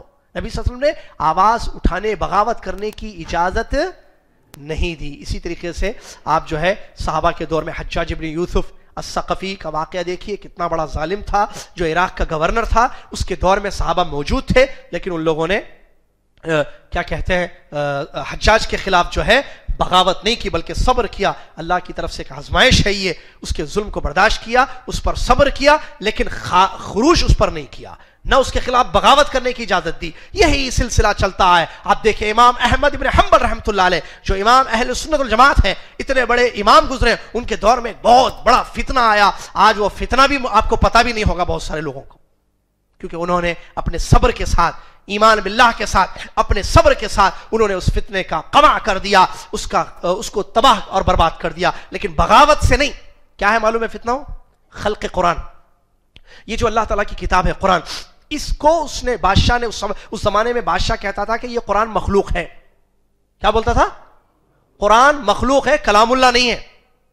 امام احمد رحمۃ اللہ علیہ سمجھاتے تھے نہیں, قرآن کلام اللہ ہے, مخلوق نہیں ہے. اس زمانے میں سب سے بڑے امام تھے, وہ سب سے بڑے عالم تھے. تو بادشاہ نے ان کو قید کیا, کہا تم بولو, ہم جو بول رہے وہ بولو. کیا بولنا؟ قرآن مخلوق ہے. کیا بولنا؟ قرآن مخلوق ہے. انہوں نے کہا نہیں بولوں گا میں. ان کے بڑے اچھے الفاظ ہیں. انہوں نے کہا اے بادشاہ, میرے پاس کوئی اللہ کی کتاب سے دلیل دو, کوئی آیت پیش کرو، کوئی حدیث پیش کرو، میں کہوں گا نہ قرآن میں ہے نہ حدیث میں ہے، میں کیسے بولوں کہ قرآن مخلوق ہے؟ میں کیسے بولوں کہ قرآن مخلوق ہے؟ بادشاہ نے کہا مارو، قید کیا گیا امام احمد رحمۃ اللہ علیہ کو، جلاد نے کوڑے مارے. کیوں مارا جا رہا ہے؟ یہ بولنے کے لیے کہ قرآن مخلوق ہے، بولو. مارے مارے مارے. جلاد کہتا ہے میں اتنا مارتا تھا امام احمد بن حنبل کو کہ اگر یہ مار مست موٹے موٹے تازے تازے ہاتھیوں کو مارے جاتے تو وہ ہاتھی پست ہو جاتے. یہ آدمی ہے کہ بولتا ہی نہیں تھا، صرف ایک جملہ نکالنے کے لیے مارا گیا. کیا؟ بولو قرآن مخلوق ہے. انہوں نے کہا، مار کھاتے تھے اور ایک ہی بات کہتے تھے، ایتونی بشیء من کتاب اللہ او من سنت رسول اللہ حتی اقول بہ. کوئی قرآن کی آیت لے کر آؤ میرے پاس دلیل کے طور پر، کوئی نبی صلی اللہ علیہ وسلم کی حدیث میرے پاس لے کر آؤ، میں بولوں کہ قرآن مخلوق ہے. قرآن و حدیث سے ثابت نہیں ہے قرآن مخلوق ہے. قرآن اللہ کا کلام ہے، مخلوق نہیں ہے. پھر مارتا تھک جاتا، خون نکلتا، نماز پڑھتے، پھر مارتا. خون نکلے تو کہتے نماز نہیں ہوتی. کہتے ابوالکلام آزاد نے کہا تھا کہ خون نکلنے سے نماز ٹوٹ جاتی، اگر خون نکلنے سے نماز ٹوٹتی تو امام احمد کی نماز ٹوٹتی تھی. خون نکل کر بہ رہا ہے، اللہ کے دربار میں کھڑے ہوئے ہیں، ظلم برداشت کر رہے ہیں، لیکن یہ نہیں کہہ رہے ہیں کہ قرآن مخلوق ہے. ان کے شاگرد اس دور کے علماء آتے، کہتے یہ بادشاہ بہت زیادہ ظلم کر رہا ہے، مار رہا ہے، لوگوں کو قید کر رہا ہے، آپ اجازت دیں ہم اس کے خلاف بغاوت کریں گے. آپ اجازت دے دیجئے، بس آپ کے اجازت کے انتظار میں ہیں، اگر آپ کہیں گے تو ہم خروج کریں گے، اس پر بغاوت کریں گے. کہا نہیں، صبر کرو. آج ہے یہ فتنہ، سنے بھی نہیں ہے. کیوں؟ ختم کر دیے. وہ کیسے؟ برائی تھی ٹھیک ہے، اس نے غلط بات کہلوائی، لیکن کہا نہیں، ظلم برداشت کیا، مار کھائے، قید ہوئے، لیکن زبان سے خروج نہیں کیا. یہ ہے سلف کا منہج. بادشاہ ظالم بھی کیوں نہ ہو، اس کے خلاف خروج نہیں کرنا ہے. اس سلسلے میں بہت ساری باتیں وقت کے تحت جو ہے میں صرف اسی بات میں. اسی طریقے سے خوارج کا عقیدہ جو میں نے بتایا کہ جو ہے شفاعت کا انکار کرتے تھے یہ لوگ کہتے تھے کہ قیامت کے دن وہ لوگ جو بڑے بڑے گناہ کر کے مر جائیں گے ان کے حق میں کوئی شفاعت نہیں ہوگی، کیونکہ یہ دائرہ اسلام سے خارج ہے. اللہ کے نبی صلی اللہ علیہ وسلم ان کے حق میں شفاعت نہیں کریں گے. جبکہ اہل سنت جماعت کا صحیح عقیدہ منہج یہ ہے ہمارا کہ اللہ کے نبی صلی اللہ علیہ وسلم نے حدیث میں بیان فرمایا، جو مسجد نبوی میں بھی لکھی ہوئی حدیث، شفاعتی لأہل الکبائر من امتی، میری شفاعت بڑے بڑے گناہ کرنے والوں کے حق میں ہوگی. یہ نبی علیہ الصلوۃ والسلام نے بیان فرمایا. آئیے اس کے بعد ان کے عقائد کے بعد ان کی صفات پڑھتے ہیں. ان کی کوالٹیز کیا ہیں؟ اس میں نمبر 1 دین میں غلو کرنا، دین میں حد سے زیادہ کرنا. اسی طریقے سے شباب ہوں گے، یہ ان کی ایک صفت ہے. شباب سمجھتے ہیں؟ ینگسٹرز بولتے ہیں نا، نوجوان طبقہ یہ زیادہ ہوگا، یہ ایک ان کی صفت ہے. اور دین حنیف کے بارے میں جہالت، ان کو دین سے واقفیت نہیں ہوگی، صرف جذبہ دین کا ہوگا، علم ان کے پاس نہیں ہوگا، یہ بھی ان کی جہالت ہوگی. 2 یعنی پہلی چیز غلو، دوسری نوجوان طبقہ زیادہ ہوگا اس میں، تیسری صفت ان کی ہے جہالت ان کے اندر ہوگی دین کی. چوتھی صفت علماء پر تہمتیں لگانا، اہل علم پر تہمتیں. وہی کرسی کے علماء آج کل جو بولتے ہیں نا، پیسے کے علماء، بکے ہوئے علماء، غلام علماء، یہ تہمتیں لگانا، جبکہ آپ کو پتا ہے اسلام میں علماء کی قدر کرنے کی تاکید کی گئی ہے. 5ویں سنت کو ترک کر کے قرآن پر اکتفا کرنا.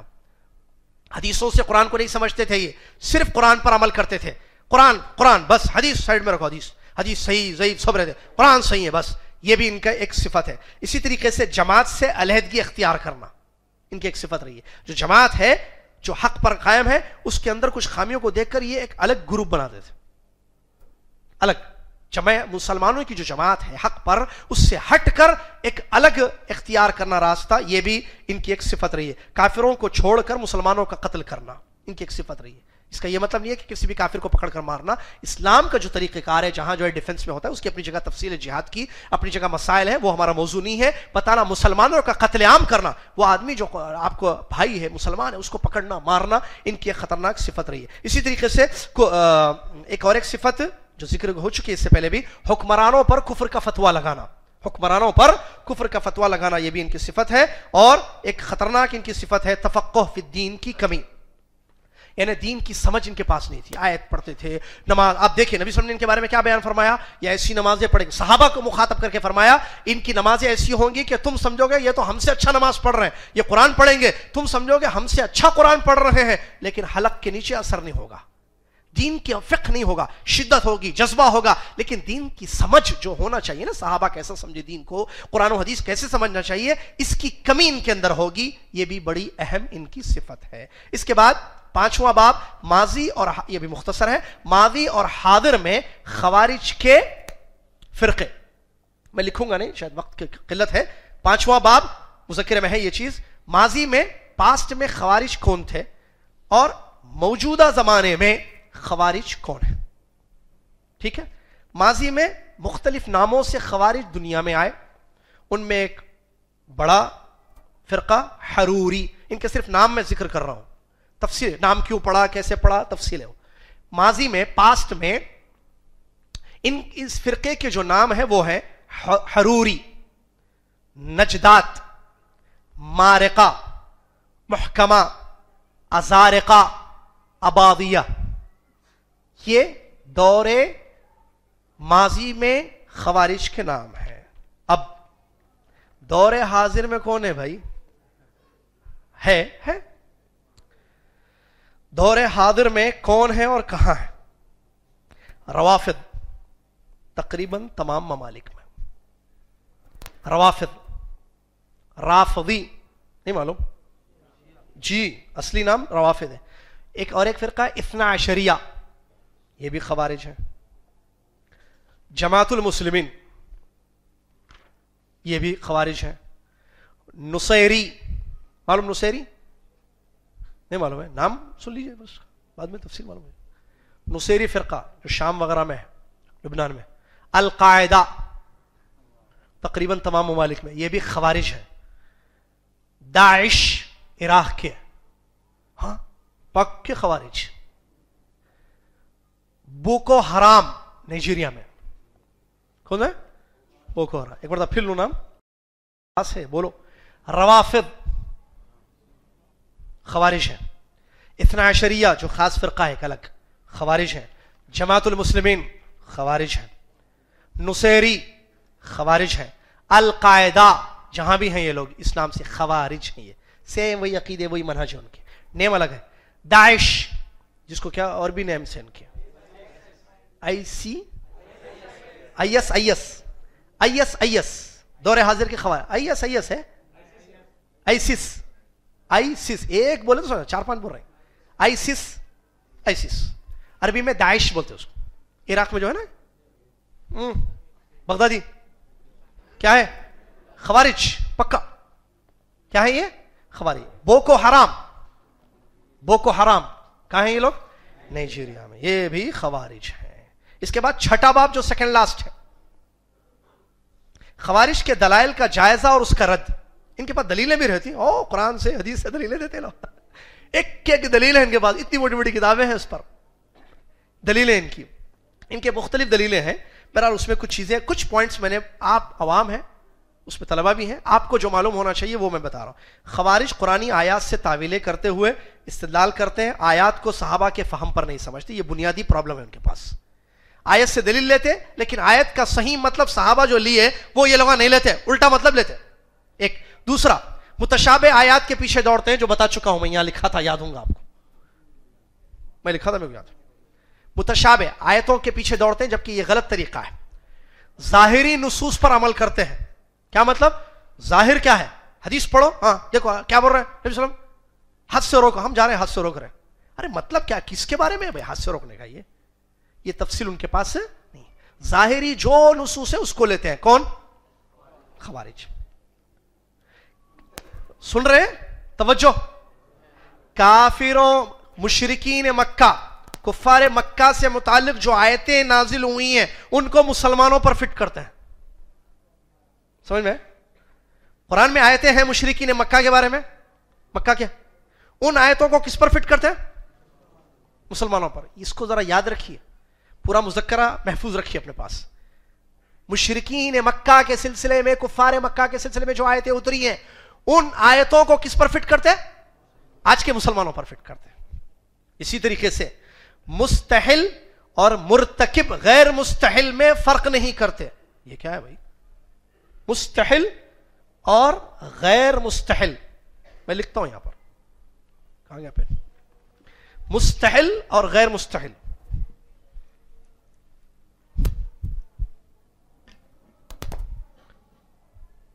مستحل غیر مستحل میں بتا دیا, میں ورڈز لکھ رہا ہوں خالی, میں بتا دیا آپ کو. مستحل یعنی حلال سمجھنے والا اور حلال نہیں سمجھنے والا نہیں. ایک آدمی, میں مثال دیا تھا نا شراب کی, ایک آدمی شراب کو حلال سمجھ کے پی رہا ہے, کافر ہے یا نہیں ہے؟ اسلام میں باقی رہے گا؟ ایک آدمی کہہ رہا نہیں حلال ہے.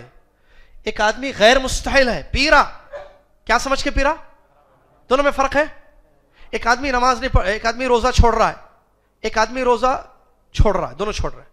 پہلا آدمی کیا کر رہا ہے؟ روزہ ہے نہیں اسلام میں فرض بول کے چھوڑ رہا. دوسرا آدمی بول رہا ہے بھائی فرض, لیکن میں ذرا سگریٹ کا عادی ہوں, میں نہیں چھوڑ سکتا سگریٹ, کھانا بھی کھانا پڑتا بہت زیادہ میرے کو, ہونا بول کے چھوڑ رہا. معلوم ہے فرض, چھوڑ رہا. دونوں میں فرق ہے. پہلا مستحل ہے, حلال سمجھ کے کرنا کسی.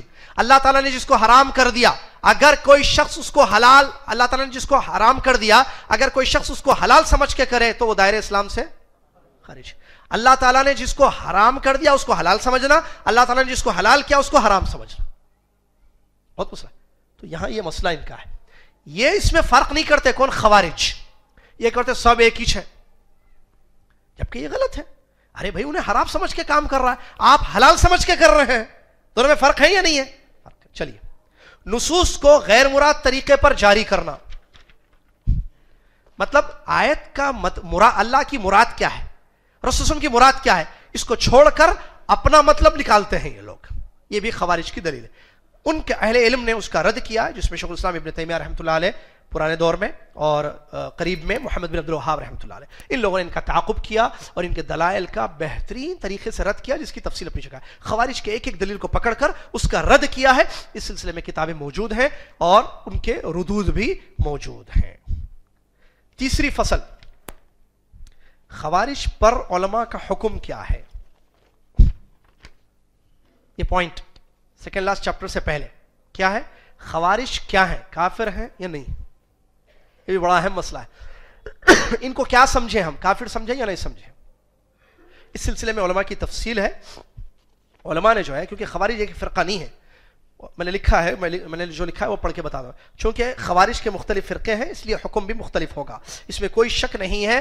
خوارج ایک گمراہ, مفسد اور بدعت کرنے والا فرقہ ہے. عمومی فتوے سے اہل علم نے گریز کیا ہے. خوارج کے فرقوں کے درمیان عقائد اور مناہج اور آراء میں اختلاف پایا جاتا ہے, اسی لیے حکم بھی مختلف ہوگا. عام جمہور علماء کے نزدیک یہ لوگ کافر نہیں ہیں. جمہور علماء کے نزدیک یہ لوگ کافر نہیں ہیں, بگڑے ہوئے ہیں, فساد پھیلانے والے لوگ ہیں, غلط ہیں, ان کو پکڑا جائے گا, ان کو روکا جائے گا, ان کو سمجھایا جائے گا. لیکن عام طور پر خوارج پر کفر کا فتویٰ علماء نے نہیں لگایا ہے. یہ گمراہ ہیں, یہ فساد پھیلانے والے, نقصان پہنچانے والے, لیکن کفر کا فتویٰ ان پر بھی علماء نے نہیں لگایا ہے. اس بات کو اچھی طریقے سے سمجھیں. The last chapter, 7واں اور آخری باب, جو کہ اصل ہے ہم لوگ کیا کرنا, یہ ہے اس میں جواب پورا. بھئی آپ خوارج پڑھائے, کیا کیا پڑھے ہم شروع سے ذہن میں؟ سلف کس کو بولتے ہیں, منہج کس کو بولتے ہیں, سلف کا منہج کیا ہے, سلف کے منہج کی اہمیت کیا ہے, سلف صالحین کا طریقہ استدلال کیا ہے, خوارج کی تاریخ کیا ہے, پھر اس سے پہلے فرقوں کا ظہور اور اس سے نجات کا طریقہ کیا ہے, خوارج کا معنی اور مفہوم کیا ہے, خوارج کے ماضی کے نام کیا ہے, موجودہ دور حاضر میں خوارج کون لوگ ہیں, ان کے عقیدے کیا ہیں, ان کا منہج کیا ہے, ان کی صفات کیا ہیں, وہ لوگ کیوں نکلے, اہل علم نے ان کا رد کیا ہے, اہل سنت جماعت کا عقیدہ اس سلسلے میں کیا ہے, جو ان کے باطل عقیدے ہیں ان کا منہج کیا ہے, یہ سب پڑھ لیے آپ. اب ہم کیا کرنا, ہم تو نہیں ہے نا ابھی, ہم نہیں ہیں, انشاءاللہ نہیں ہوں گے, نہیں رہنا گمراہ فرقے میں. یہاں ایک پوائنٹ کی بات جو لے کر جانا ہے, اسی لیے میں نے آخری میں رکھا ہے اس کو, وہ یہ ہے کہ خوارج کے نکلنے کا جو اہم سبب بنا وہ ہے برائیوں کو دور کرنے کا جذبہ. کیا آپ برائی دیکھ کر دور کرنا چاہتے ہیں یا نہیں چاہتے ہیں؟ آپ کیا حیدرآباد سے برائیاں، اپنے گھر سے برائیوں کو دور کرنا چاہتے ہیں یا نہیں؟ لیکن طریقہ کیا ہے؟ یہ بہت اہم ہے، یہ ہمیں لے کر جانا ہے. ہم کو سمجھ میں آ گیا خوارج کیا ہے، ہم نہیں بنیں گے ان میں سے. لیکن اگر میرے گھر میں، میری فیملی میں، میرے ماتحت رہنے والوں میں کوئی برائی دیکھتا ہوں، منکرات میں دیکھتا ہوں شہر میں، اس کو دور کرنے کا میرے پاس طریقہ کیا ہونا چاہیے؟ کیونکہ یہی پرابلم بنی. خوارج جو نکلے اسی وجہ سے، حاکموں میں برائی دیکھی، تلوار سے اس کو بغاوت کے ذریعے، خروج کے ذریعے دور کرنے کو انہوں نے صحیح طریقہ سمجھا اور وہ برباد ہو گئے. تو آئیے منکرات کو دور کرنے کا اسلامی طریقہ کیا ہے؟ منکر کس کو کہتے ہیں؟ سب سے پہلی بات، برائی. منکر قرآن و حدیث کی روشنی میں برائی ہونا چاہیے. اللہ اس امت کی ایک بہت بڑی ذمہ داری یہ ہے، تأمرون بالمعروف وتنہون عن المنکر. یہ مغز ہے جو لے کر جانا ہے آپ کو. سمجھیے میری بات کو بہت توجہ سے سنیے، میکسیمم 10 منٹ ہوں گے انشاءاللہ. کیا ہے یہ موضوع؟ بڑا اہم کہ منکر، برائی دور کرنا اور بھلائیوں کو عام کرنا، یہ اس امت کے فرائض میں سے ہے. کیونکہ اللہ نے قرآن میں فرمایا کنتم خیر امت اخرجت للناس تأمرون بالمعروف وتنہون عن المنکر وتؤمنون باللہ. تم بہترین امت ہو جو لوگوں کے لیے پیدا کی گئی ہو. تمہارا فریضہ یہ ہے تم بھلائی کا حکم دو لوگوں کو، برائی سے منع کرو اور اللہ پر ایمان رکھو. حدیثوں میں نبی صلی اللہ علیہ وسلم نے بیان فرمایا کہ جب برائیاں عام ہو جائیں گی اللہ کا عذاب آئے گا. اگر برائیاں ہوں گی، لوگ برائیوں کو نہیں روکیں گے، اللہ تعالیٰ کا عذاب عام ہو جائے گا جو سب پر شامل کرے گا.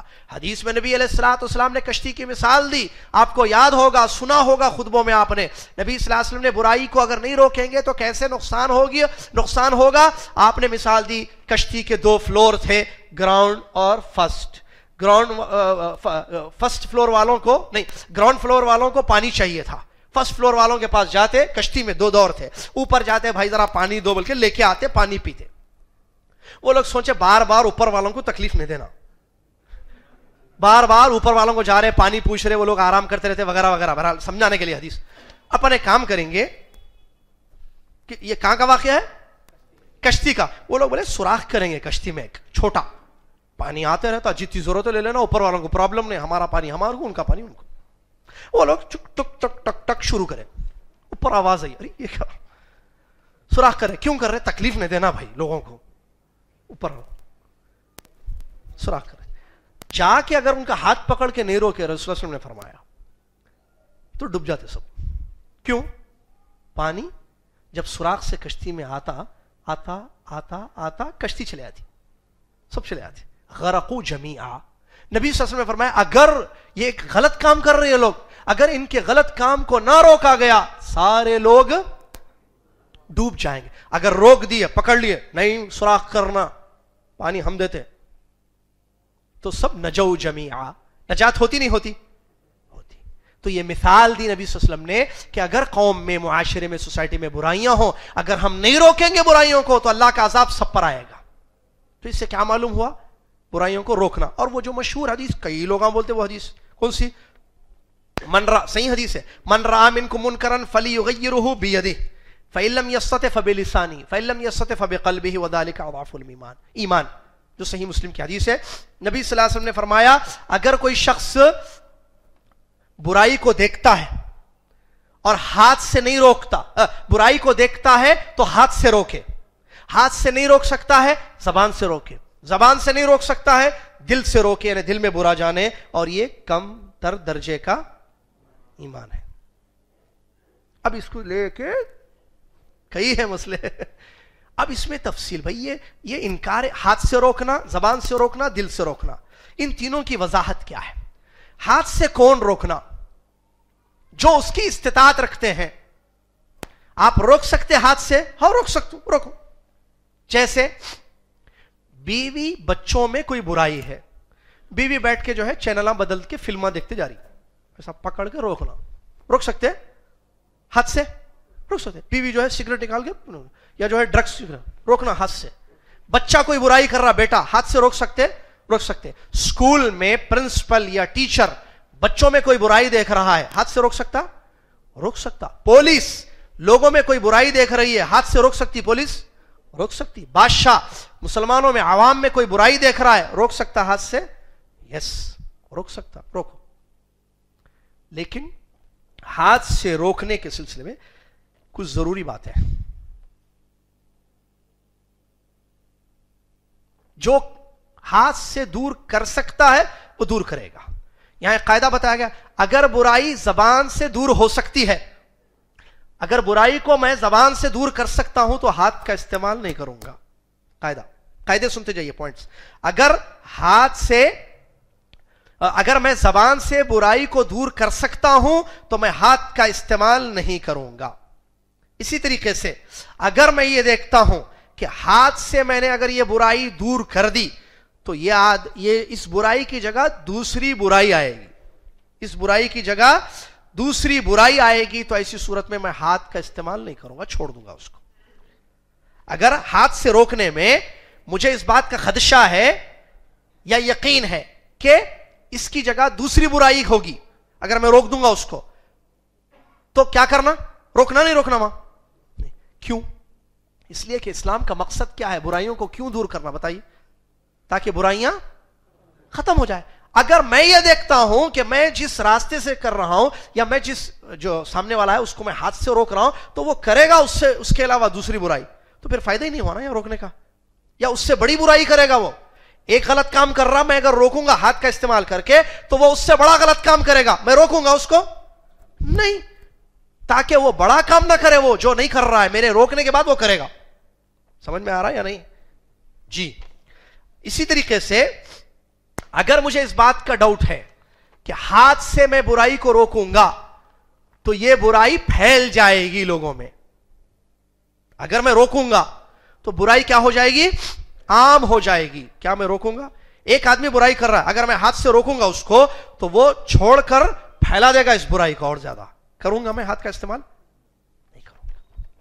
چلیے, آپ کے پاس طاقت ہی نہیں ہے ہاتھ سے دور کرنے کی, نہیں کر سکتے آپ. جائیں گے پھر بھی میں کوشش کرتا ہوں ہاتھ سے روکنے کی, نہیں, کیونکہ نبی صلی اللہ علیہ وسلم نے فرمایا فَإِن لَمْ يَسْتَطِعْ, استطاعت نہیں ہے آپ کے پاس ہاتھ سے روکنے کی. ایک آدمی پتہ نہیں کہاں بیٹھا ہوا ہے, وہ برائی کر رہا ہے, آپ کی پہنچ نہیں ہے اس تک, نہیں کر سکتے آپ دور ہاتھ سے, آپ ہاتھ سے دور نہیں کریں گے.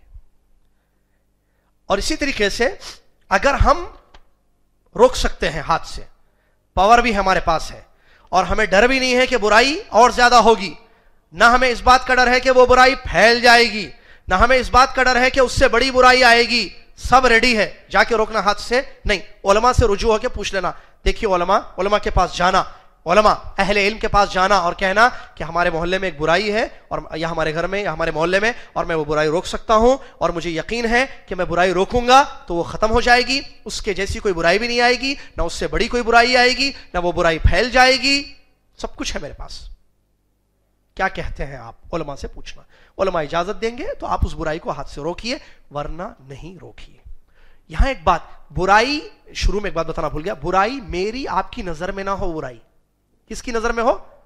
شریعت کے. بعض دفعہ کیا ہوتا ہے, جیسے ایک آدمی کو چھوٹے مسجد میں دیکھیں, ایک آدمی پیرا پھیلا کے بیٹھا ہوا ہے, یہاں ہٹو, کیا ہے یہ قبلے کا احترام نہیں ہے؟ میں سمجھ رہا ہوں یہ برائی ہے, قرآن و حدیث میں ہے برائی ہے.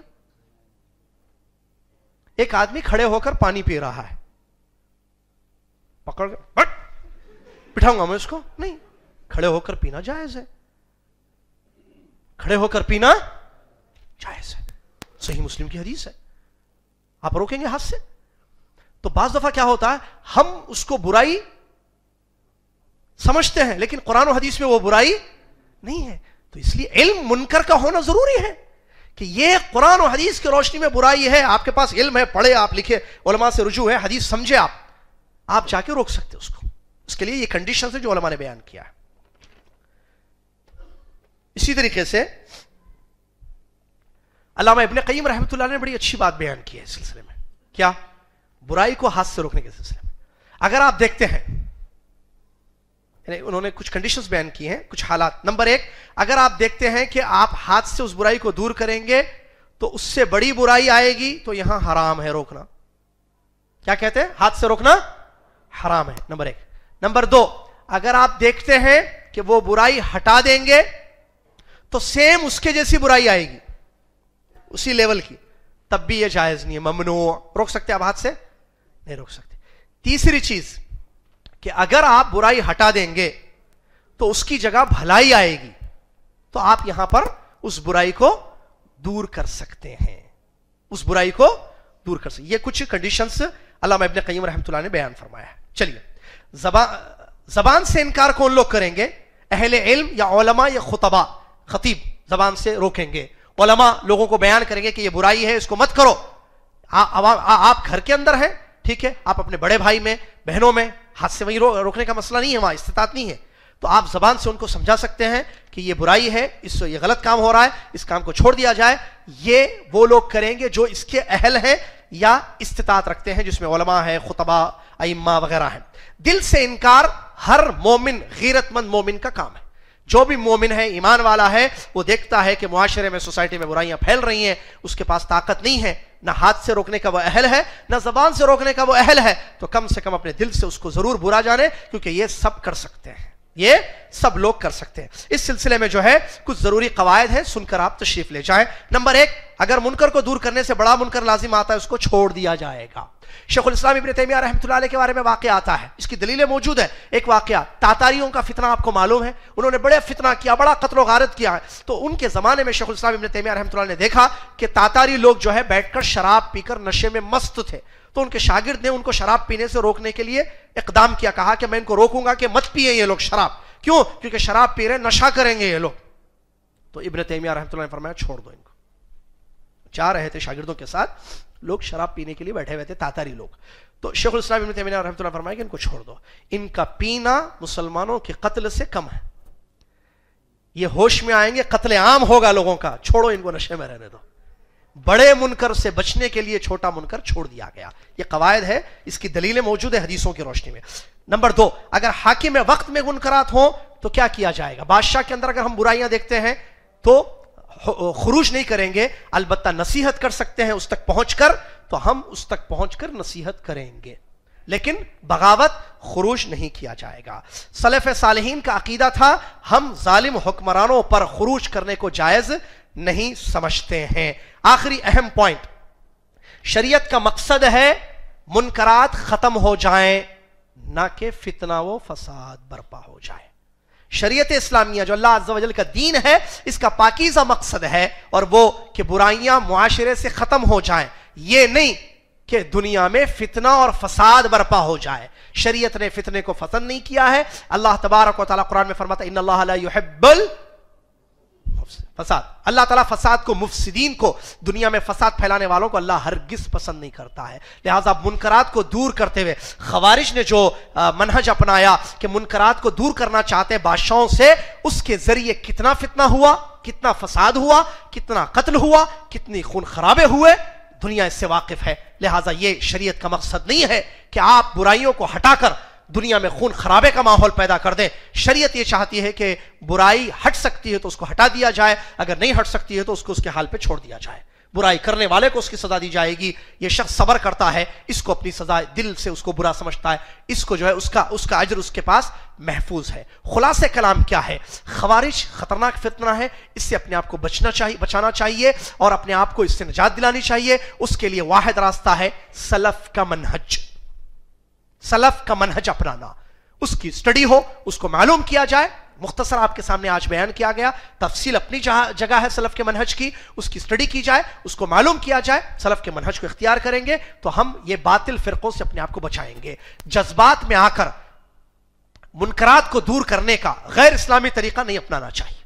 اسلام کیا کہتا ہے برائیوں کو دور کرنے کے لیے، اس طریقے پر ہم برائیوں کو دور کرنے کی کوشش کریں گے۔ آپ اپنے دوستوں میں، اپنے گھروں میں، اپنے ماحول میں، شہر میں، بستی میں برائیاں دیکھتے ہیں تو اسلام کیا کہتا ہے اس کو دور کرنے کے لیے، اسلام کا طریقہ کار کیا ہے، جس کے متعلق ابھی چند قواعد آپ کے سامنے پیش کیے گئے ہیں، اس کو مد نظر رکھا جائے۔ اس سے کیا ہوگا؟ فتنے اور فساد سے اپنے آپ کو ہم بچا سکیں گے۔ یاد رکھیے یہ خوارج کا فتنہ ڈینجرس فرقہ ہے موجودہ دور میں، چاہے وہ عراق کے داعش ہو یا بوکو حرام، نائجیریا کے بوکو حرام ہو، یا اس کے علاوہ ممالک میں رہنے والے خوارج ہوں، ان کے اور میں نے چند نام لیے ہیں، اس کے علاوہ بھی مسلمانوں کی بعض جماعتوں میں، مسلمانوں کے بعض فرقوں میں اس خوارج کا عقیدہ، ان خوارج کے عقیدے، ان خوارج کا منہج، ان خوارج کے صفات پائے جاتے ہیں۔ بی کیئرفل، اپنے آپ کو بچائیے، اپنے آپ کو ان سے دور رکھیے۔ طریقہ کار کیا ہے بھئی؟ علم حاصل کرنا، دین کا، اللہ کا، رسول اللہ علیہ وسلم کا، قرآن کا، حدیث کا، سلف صالحین کے منہج کا، اور علماء سے قریب رہنا. یہ دو چیزیں اگر ہم نے چھوڑ دی خوارج کے ساتھ ہم بھی مل جائیں گے, اللہ محفوظ رکھے. اگر ہم نے علم چھوڑ دیا, علماء کو چھوڑ دیا, تو اسی صورت میں بربادی ہوگی, بربادی ہوگی, بربادی ہوگی. بہت سارے لوگ جو جذبات میں آ کر خوارج کے منہج کو انہوں نے اپنایا, آنکھیں بعد میں کھلیں, ان کو پچھتاوا ہوا کہ ہم غلط راستے پر آ گئے. لہٰذا میرے نوجوان ساتھیوں, ماں اور بہنوں, مسلمان بھائیوں, جذبات کو شریعت کے تابع رکھیں, اپنے جذبات پر کنٹرول ہو, کتاب و سنت کی روشنی میں جذبہ ہو, کتاب و سنت کے خلاف جذبہ نہ ہو. سلف کا منہج اپنانا ہر چیز میں ضروری ہے. علماء کی قدر کریں, علماء سے رجوع ہو, علماء کی صحبت میں رہیں تاکہ وہ ہمیں گائیڈ کر سکیں. یحییٰ ابن معاذ رحمۃ اللہ علیہ فرماتے ہیں, علماء امت پر ان کے ماں باپ سے زیادہ رحم کرتے ہیں, اس لیے کہ ماں باپ دنیا کی تکلیف سے اپنی اولاد کو بچاتے ہیں, علماء آخرت کی تکلیفوں سے امت کو بچانے کی کوشش کرتے ہیں. اللہ سے دعا ہے اللہ تبارک و تعالیٰ گمراہ فرقوں سے ہمیں بچنے کی توفیق عطا فرمائے, سلف کا منہج اپنانے کی توفیق عطا فرمائے. خوارج موجودہ دور میں جو بڑی بھیانک طریقے سے پھیل رہے ہیں ملکوں میں, ان سے اپنے آپ کو محفوظ رکھنے کی, سلف کا منہج پتہ کرتے ہوئے سلف کے منہج پر قائم رہنے کی اللہ تعالی ہم سب کو توفیق عطا فرمائے. آمین. وآخر دعوانا ان الحمد للہ رب العالمین, والسلام علیکم ورحمۃ اللہ وبرکاتہ.